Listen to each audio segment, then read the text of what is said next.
اور اللہ کی قسم جب تم پیٹ پھیر کر چلے جاؤ گے تو میں تمہارے بتوں سے ایک چال چلوں گا۔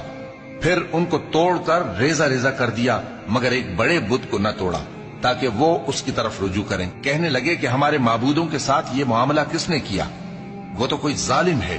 لوگوں نے کہا کہ ہم نے ایک جوان کو ان کا ذکر کرتے ہوئے سنا ہے، اسے ابراہیم کہتے ہیں۔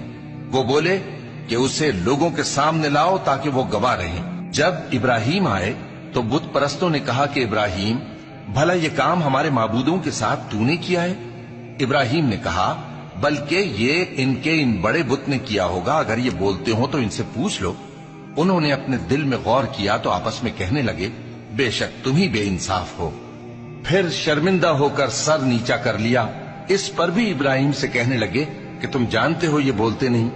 ابراہیم نے کہا، پھر تم اللہ کو چھوڑ کر کیوں ایسی چیزوں کو پوجتے ہو جو نہ تمہیں کچھ فائدہ دے سکیں اور نہ نقصان پہنچا سکیں؟ تف ہے تم پر اور جن کو تم اللہ کے سوا پوجتے ہو ان پر، کیا تم عقل نہیں رکھتے؟ تب وہ آپس میں کہنے لگے کہ اگر تمہیں اس سے اپنے معبودوں کا انتقام لینا اور کچھ کرنا ہے تو اس کو جلا ڈالو اور اپنے معبودوں کی مدد کرو۔